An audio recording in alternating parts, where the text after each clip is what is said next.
Hi guys, James at Rampant Lion Reviews again for you today with another beer review. For this one, we are going to stick to Sweden and we're going to return to a brewery that's featured on the channel a couple of times before. Now, these guys have been getting some really positive write-ups in recent times, and based on the beers that I've had from them so far, I would say that is wholly justified. They're doing some really interesting stuff. But the beer we're going to have a look at today is a style that I've been getting really into again recently, mainly thanks to one of my colleagues at the Bishop's Arms, Alan, so big shout out to him. And this is a style again that I know this brewery can do very well actually. So needless to say, I'm very curious to see what this one is going to have in store for us. Hopefully it's another good beer. Hopefully it makes for an interesting review, and as always, I hope that you guys enjoy my take on this one as well. So yeah, for this review then, we are going to head up towards Stockholm once again, the Swedish capital, and we're going to have a look at another beer from Mariatorgets Mikrobryggeri, or Maria Square Microbrewery if you want to put it into English. Now, this particular beer is called Coupage. It comes in at 6.5% ABV, and this one is actually a blended wild ale. So it is a combination of a spontaneously fermented wild ale with a bit of Cascade in it, and it's blended with a Saison that has been aged in oak barrels. So yeah, sounds like it should be quite an interesting proposition. But this beer was released as part of the Tillfälligt temporary assortment through Systembolaget here in Sweden in October of 2022, and yeah, I got this one mainly because the last beer I had from this brewery was pretty damn good, and also Alan's recommendation. But yeah, let's crack on with this then and see what we have. So, as always with my reviews, I'll tell you a little bit about the brewery before we taste the beer. If you want to get straight to the tasting, just fast forward. All the usual links are in the video description below. That's the brewery website, the link to my other reviews that I've done from Mariatorgets Mikrobryggeri, and we will no doubt add more to that list in the near future. But there's all the usual social media down there. If you want to see more reviews, do please consider subscribing to the channel. The support you give is massively appreciated, and you can of course go into the channel homepage and search for beers based on different things. The whole channel tagging system is based on geography. You can search for your hometown, state, whatever, and you can also check out the playlist of different beers. You'll find this one in the Swedish playlist. But yeah, let's get on and chat a little bit about Mariatorgets Mikrobryggeri then. So, Mariatorgets Mikrobryggeri, as I've mentioned to you already, are based in Stockholm, and the company was founded back in 2011, and it was run for the most part by Niels and Alan Montan, but there were various other owners who came in and out of the company over time. But when it was under the guidance of these two guys, they only produced a pale ale on a very small scale. Fast forward a little bit to 2017, there was a change in ownership, and the brewery was taken over by Mats Tjärnstig along with his sons Simon and Joel. But when they took over the brewery, it was a very small operation and just brewing little 50-litre batches.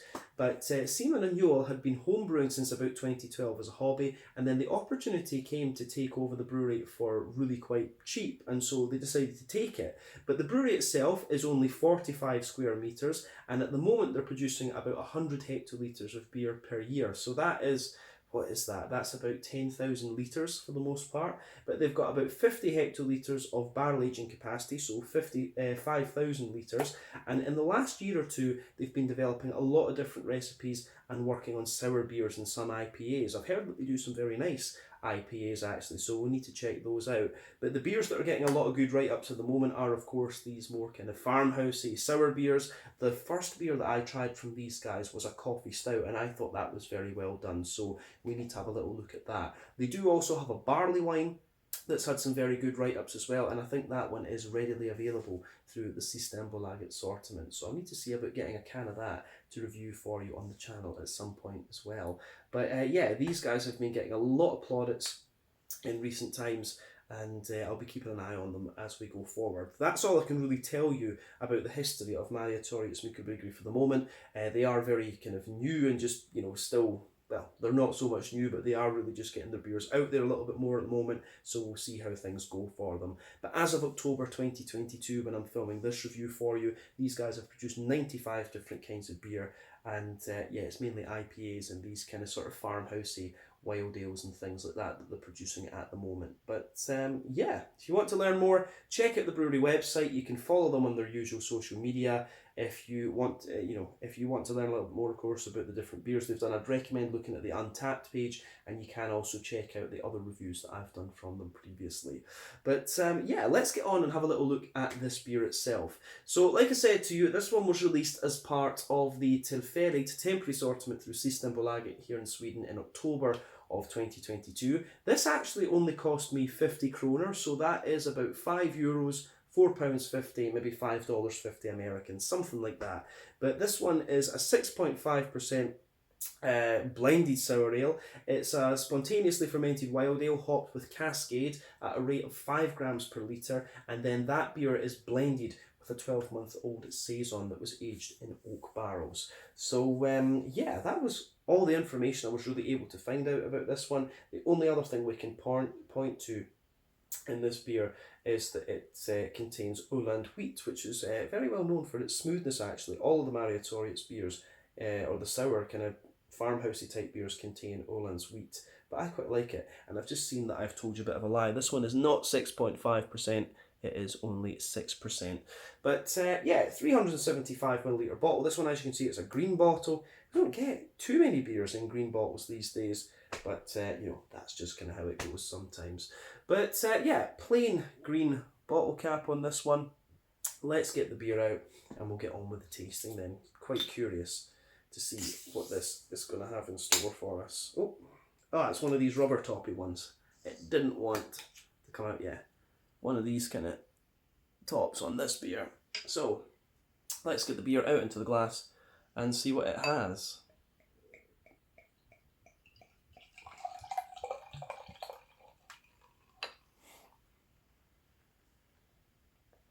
Ooh, that does look very, very nice.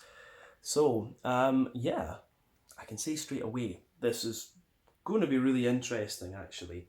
So, before the head of the beer disappears, you can see that this one is poured with a lovely 2/3 finger of a frothy, I would say near enough perfect white head. You can see it's got a mix of really nice small little bubbles and also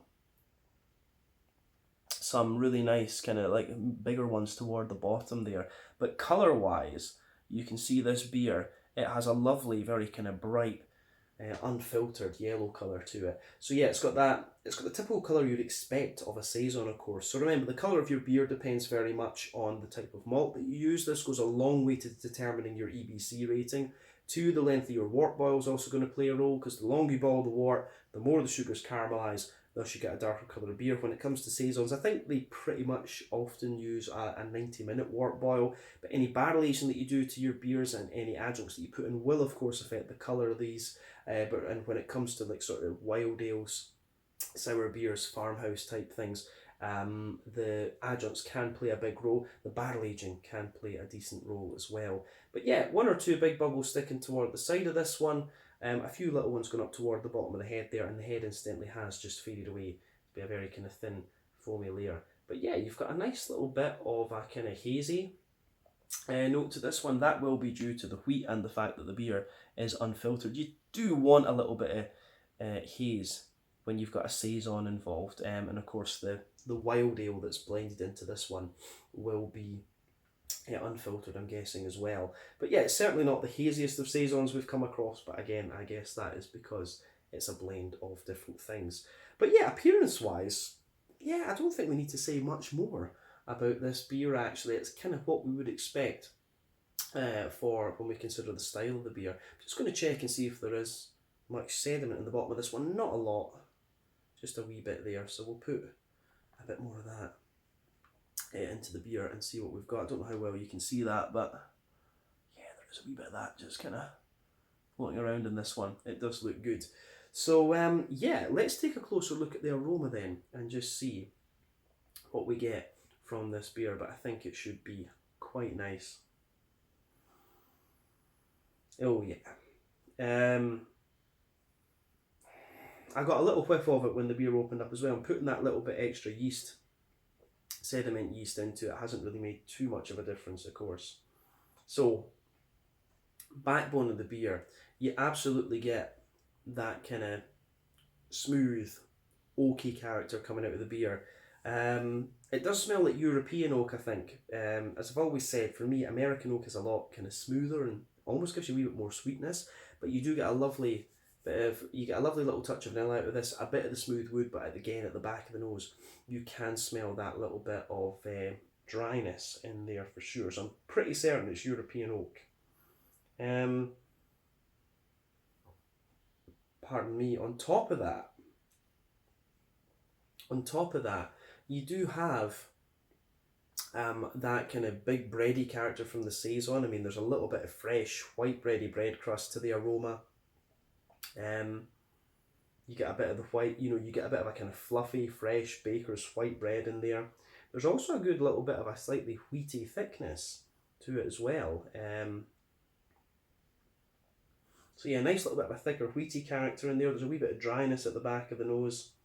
And yeah, aroma-wise, this, it is more like a Saison. If I was to smell this blindly, I think I would just, pick out that it's a farmhouse Saison. I don't know if I'd really pick out the fact that it's got a bit of wild ale in there as well. Maybe we'll get a bit more of that in the flavour, but yeah, aroma-wise, I think for me it's definitely fair to say it does come across just like a farmhousey Saison.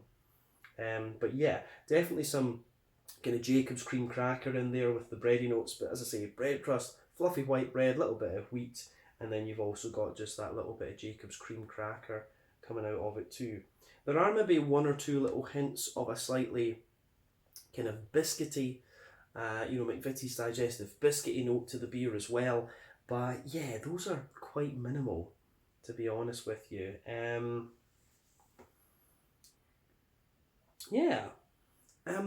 Other than that, the only other thing I can think to say is that at the back of the nose with this one, it does almost give you a little touch of a slightly rye graininess. There's almost a little bit of a kind of, at the back of the nose, you do almost get this little bit of kind of wholemeal, brown bready character coming out of the beer. And yeah, you do get a little bit of a slightly, woody, farmhousey type note from the yeasty character as well. I don't know. I really don't think there's much else to say about the kind of malty and yeasty side of the beer, but I think this is going to show us a lot more complexity when we actually taste the thing, to be honest with you. Yeah, will be quite interesting. Let's move on and have a wee look at the aroma, the hoppy side of the beer. So for me, hoppy side of the beer is actually quite... It does actually have a little bit of pungency to it, this one. So it says that this beer is best before the 12th of May 2028. So I'm guessing that means, I don't know exactly when they'll have bottled this one, but it's quite an interesting time. Maybe they've experimented with this brew a few times and they've just, tried it actually. Because if it's bottled this year in 2022, it's a bit strange to put 6 years on it rather than 5, But anyway, that's another story. But yeah, I mean, on the hoppy side of things, you get a teeny little bit of earthiness in there. There is actually quite a little bit of a bright green component to this one, for sure though. I mean, I'm getting a little bit of floral character, some nice grassy notes in there, and they do still have a little bit of zestiness. Of course, the longer that you age this beer, the more that green component from the hops is going to drop out. So that's definitely something to consider with this beer. But yeah, there's a lot of there is a good green component to this, and I mean, in fairness, I actually quite like hoppy saisons, but when you're talking a more kind of farmhousey beer like this, of course, the focus should be kind of on the yeast rather than anything else. So, maybe there is a little bit of a debate to be had there about how long you should leave these farmhousey saisons to get them in their prime. It's kind of the same thing with barley wines in a way. If you drink them younger than 6 months, they're just a bit too hoppy and they haven't mellowed out quite as nicely as they can. So I wonder if, let me know your own thoughts about that when it comes to farmhousey saisons in the comments below. I'd be curious to hear your thoughts.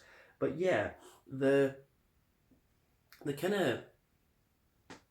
green component of this one for me, there's a good little bit of floral character in there. You do have a nice bright kind of zesty grassiness. What I will say about it is I don't know if I'd be able to pick this out as Cascade hop.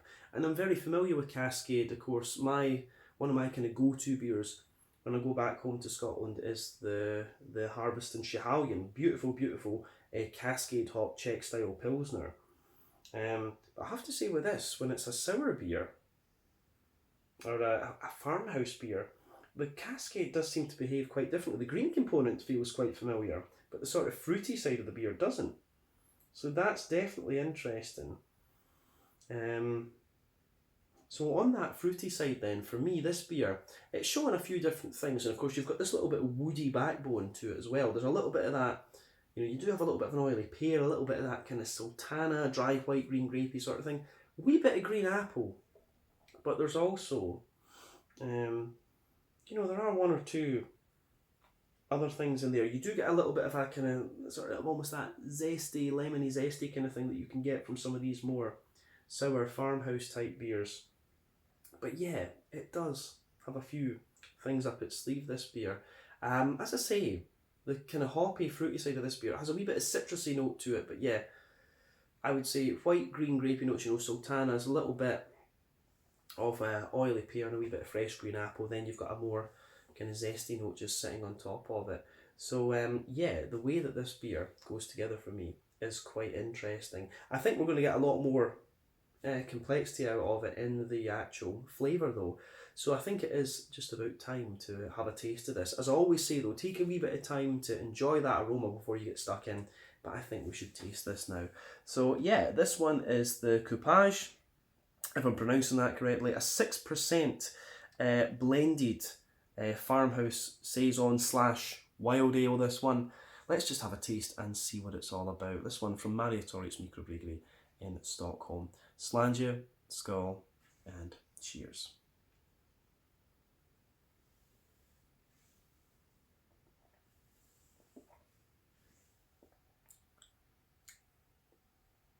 Ooh, that's interesting.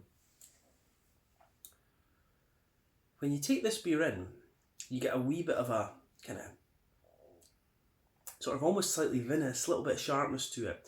Then you get a wee bit of graininess. Then the whole beer smooths out and you get a bit of wood. And then you just get a bit of kind of bready graininess and a kind of funky character coming out of it.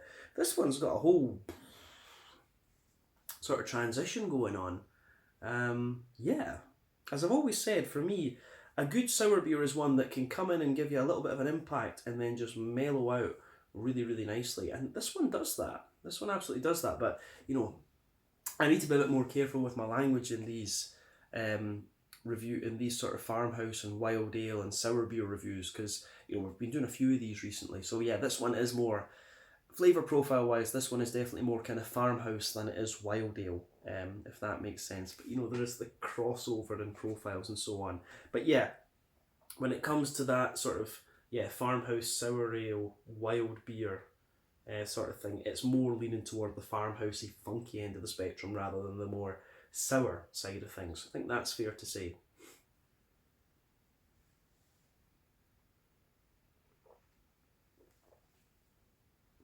So yeah, where do we start with this then? It is kind of as you would expect for the style, actually. Like, it's a proper old school funky kind of Belgian type Saison, actually. So let's just focus on that middle third of the palate for now then. So backbone of the beer, you do get a little bit of that smooth woody character there, that smooth dry European oak toward the front of the middle third of the palate. There's a little touch of vanilla in there. But what you're finding with this beer, and that will come from the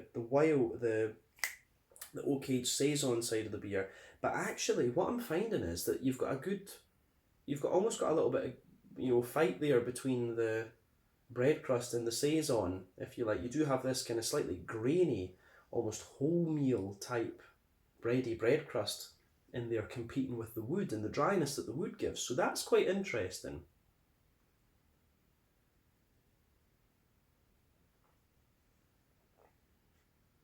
So on top of that, there is absolutely a little bit of kind of barley malt, white bready character in there, but I'm tempted to say there's also a little touch of a wholemeal note in there. The thing you will notice about this beer is that the further you go into the aftertaste, the bready side of it does start to show a good little bit of dryness as well. So you've got that dry bread crust, a bit of oak in there underneath, but then yeah, there is a good, yeah, just grainy, almost like slightly toasty bread crusty character this beer. As I say, bit of wholemeal bread, good little bit of white bread on top of it, and you can feel the smoothness of the Uland wheat in there, just densifying out this beer. So that's really nice.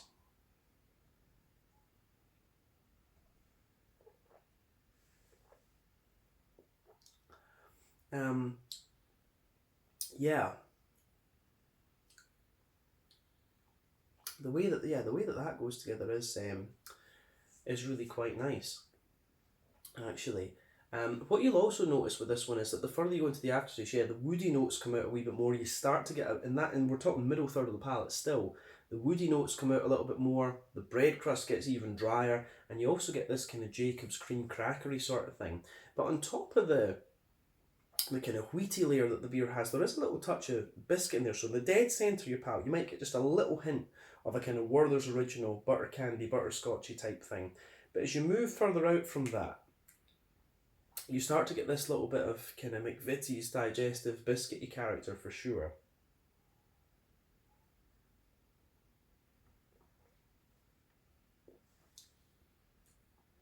So yeah, there's absolutely a little bit of that going on there. You do get a little touch of sweetness in there above the wheaty character in this beer, and that the sweetness actually lingers for a little bit in this one, but then the drier, woody, and grainy sort of bread crusty aspects of this beer just push their way out. But as I say, flavour profile wise, this one really leans toward the farmhousey side of things, but it is an old school kind of Belgian type Saison, definitely. But yeah, as I say, I do like how this beer goes together. Yeah, I think that's everything we need to say about the middle third of the palate in this beer. Let's focus on the back third of the palate then. So border region between middle third and back third of your palate, again you get a little bit of a kind of bready build up there. And it has a little bit of a wholemeal kind of grainy brown bready character there, but the base of the back third of the palate, again, you get a bit more dryness out of the wood. So I've always said kind of drier, grainy, and more bitter flavours come out further back on the palate. Sweeter flavours come out further forward. But yeah, the dryness of the wood is bigger.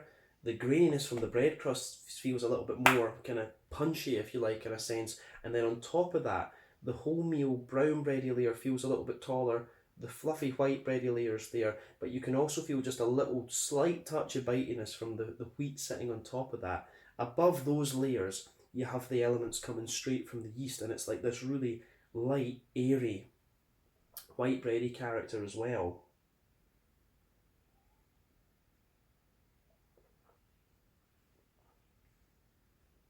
So yeah, you've got this really light, yeah, as I say, airy, um, yeah, this really light, airy, kind of yeasty note in there as well. Within that, you get a bit of crackery and woody, real farmhousey note there. But absolutely on the back third of the palate, you can feel the flavour is a lot taller. Then as you come further forward, the flavours just squash together that little bit more. So yeah, the way that that goes together in this beer is really, really nice. So gets a big thumbs up from me and that side of things. But yeah, this is a proper kind of grainy, yeasty, farmhousey type Saison actually. Yeah, very nicely done beer, I have to say. So thumbs up from me. Yeah, on the hoppy side of things then, as I say, the longer you leave these beers, the more the hoppy character will drop out of them. I'm really not sure. It doesn't have a bottled on date, so I think that is something I would say to Mariatorgets is they need to put bottled on dates for their beers, because it would be, if you're trying beers like this, it always kind of is nice to see, to learn a little bit how these styles evolve. I'm not over, I know my farmhousey and kind of wild ale type beers, but not that much, not as much as other things, I would say. So I would say to Mariatorgets, if they're going to do more like this, put a bottled on date and a best before, because then you can learn more about how these styles age and so on. But yeah, hoppy side of things then. Back corners of the palate, there's absolutely a little bit of earthiness there. as you move further forward. It's a wee touch herbal, and as you move further forward, that herbal quality does spread a little bit, and there's a wee touch of floral note there on the front corners of the tongue.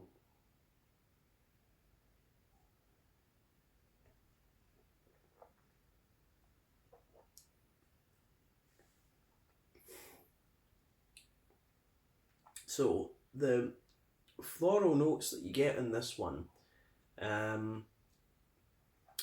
it's not really a bite, a spiciness or anything like that. It's just quite a nice bright floral note there. It gets a little bit more oily the further into the aftertaste you go, but then round the front curve of the palate, a little bit of lighter grassiness, some, as I say, there are some wet, there is a kind of wet, grassy type thing in there as well, but I think that goes together really nicely actually. In a sense, it's quite a wet but slightly oily, grassy character actually.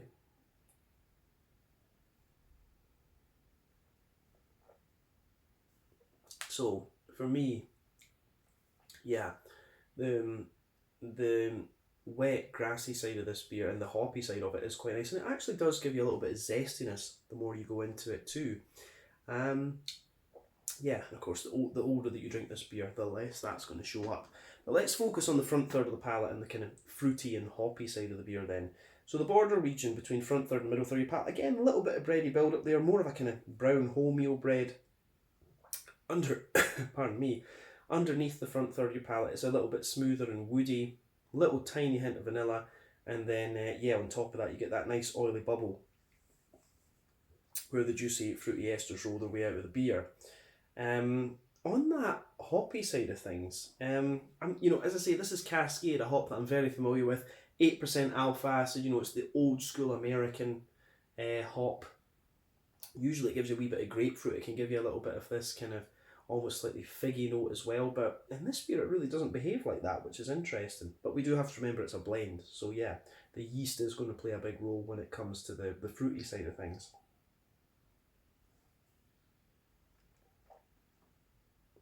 And I mean, there are little hints of the Cascade in there, particularly toward the back of that front third of your palate. You get a teeny little hint of that slightly grapefruity and slightly red fruity type note. But for the most part, for me, on that back half of the front third of your palate, it's a kind of dry white green grape, sultanas. It's kind of like that. There's a bit of a datey sort of note to it as well. As you move further forward, it's a bit more of an oily pear, and as you reach the front tip of the tongue, it's a little bit more like there's a bit of green apple in there, but you do also have this little bit of lemony, zesty type citrus as well coming out of the beer. The thing we haven't talked about with this one though is the kind of impact, because you are talking wild ale in here. When it comes to wild ale sour beers, I think you always need to talk about the kind of impact of it.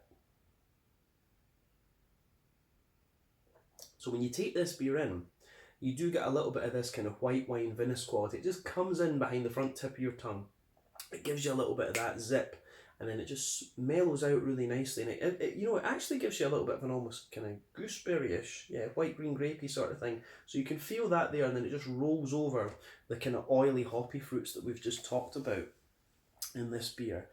But I think this one is pretty interesting. So it gets a thumbs up from me actually. I don't know if there's anything else we need to say about the flavour of this beer. I think it's quite interesting. But on the mouthfeel side of things then, to round off, for me,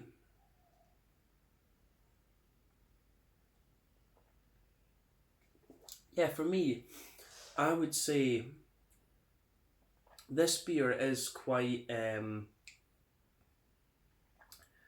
it's got a nice little bit of, it's kind of mid-bodied, maybe pushing toward the top end of mid-bodied when I think about the style. It has got a bit of oiliness to it and a bit of slickness, but at the same time there's a bit of smoothness and kind of dryness, which you would expect from this style too. In terms of IBUs, I think this is about 15, something like that. It's kind of Hefeweizen level bitterness, but really not a lot. It's not going to blow the head off you by any stretch of the imagination. As we said, the malty, yeasty side of things, there's a bit of dryness in there, there's a little touch of sweetness, and there's a wee bit of smoothness as well. The malt, the way that the kind of wood, the malt, and the yeastiness go together works really well. and on the fruity side of the beer. It's a little bit oily, nice little touch of zestiness in there. Not really a tartness to this beer, but yeah, you do get a little bit of a kind of vinous impact to it. But overall, just another really quite nice beer. I don't find this one quite as interesting as the Hjorton, the cloudberry sour that we had before, but that was a very unique kind of thing. So I mean, this one is a bit more of a kind of old school straight up Saison, which yeah, I can enjoy every so often, but I think just personal preference wise, I like the Hjorton, pardon me, cloudberry beer a little bit better than this one.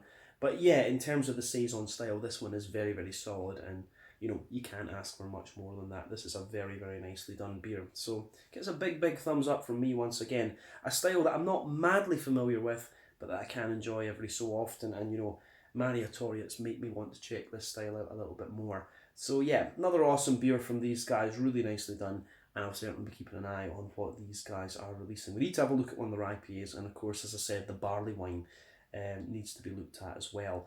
But yeah, I think we can leave it at that for this one. So this one was the Coupage 6% blend of an oak-aged Saison and a young wild ale. So yeah, pretty awesome. Check it out. So once again, thank you for watching my beer reviews. Until the next time, please like, subscribe, share, all the usual YouTube stuff. Let me know your own thoughts on this beer in the comments section below. Let me know what your favourite beers are from Mariatorgets as well. We will return to these guys very soon, I'm sure. But in the meantime, check out my social media, check out theirs, keep an eye on what they're releasing. But yeah, this is a very up-and-coming brewery, I think we can say, here in Sweden. Slange it, skål, cheers, check out Mariatorgets Mikrobryggeri from Stockholm.